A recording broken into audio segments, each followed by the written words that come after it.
Welcome back to The Explainer.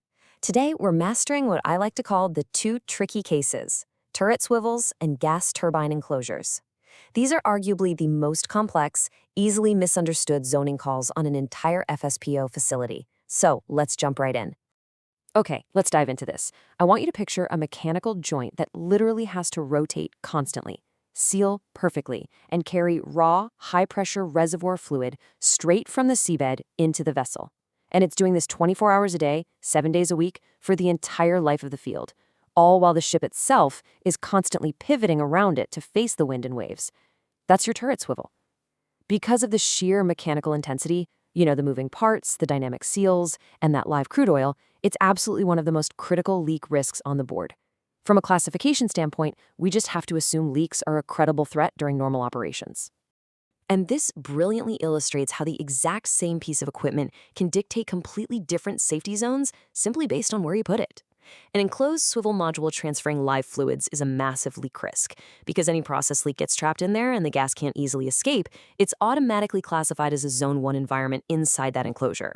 But if you take that exact same swivel arrangement and sit it up in the open air, the classification drops to Zone 2. The catch? That Zone 2 designation only applies within a strictly defined 3-meter radius around the equipment.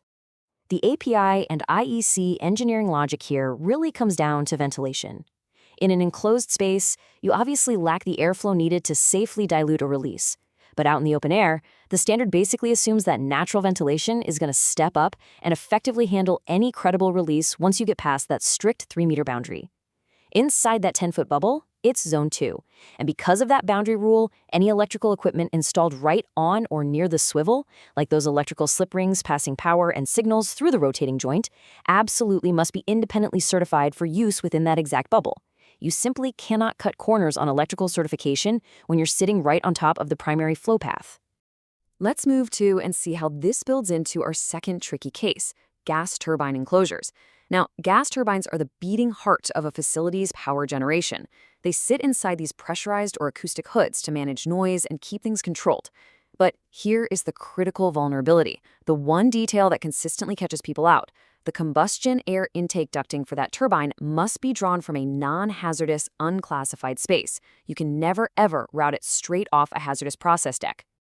Now, what's really interesting about this slide is the contrast between the inside of the enclosure and the source of its air. While the turbine is running, it's being fed high-pressure fuel gas. Because of the potential for tiny leaks from fittings or valves inside the hood, the interior of that acoustic enclosure is classified as Zone 2. However, the combustion intake ducting that feeds the engine is strictly routed from a safe, clean area completely outside the module. The enclosure itself might be sitting smack in the middle of a process area, but its lungs absolutely have to be connected to clean air. The absolute easiest way to visualize this rule is to think of the turbine like a diver using a snorkel.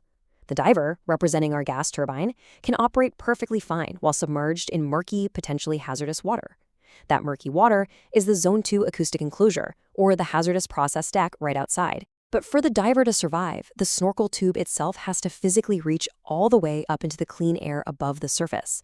If you route that snorkel's intake right back into the murky water instead, the diver's going to drown immediately.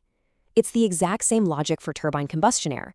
The engine can sit in a hazardous zone, but it must breathe from a safe zone. Quick check here. Imagine you're reviewing a set of piping and instrumentation diagrams, and you notice a gas turbine's combustion air intake duct has been accidentally routed so it draws air directly from a Zone 2 process area, instead of being piped all the way out to a clean, unclassified zone. What's the actual risk here? Seriously, take a second to think about what is happening mechanically if that rule gets broken.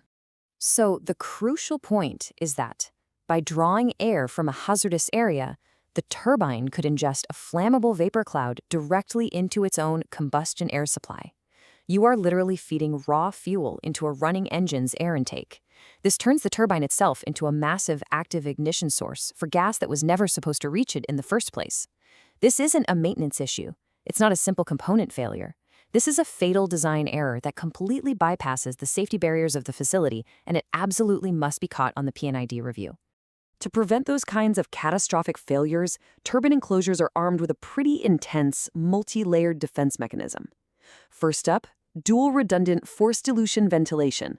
Basically, fans are aggressively pushing fresh air through that Zone 2 enclosure at a rate high enough to dilute any minor fuel gas leaks well below their flammability limits. Second, you've got flammable gas detectors positioned in the ventilation exhaust, the ventilation inlet, and crucially, inside the combustion air inlet, our snorkel. If that system detects gas entering from the outside or building up inside, it triggers an automatic, immediate shutdown of the gas turbine. Plus, if the ventilation fans themselves fail, yep, the turbine shuts down. It's an aggressive failsafe designed to kill the ignition source the very second the atmosphere is compromised. So let's quickly summarize the input to outcome logic for these two tricky cases. For the turret swivel, if it's enclosed, it defaults to Zone 1 because gas gets trapped. Open air, it drops to Zone 2, limited to a 3-meter radius thanks to natural ventilation.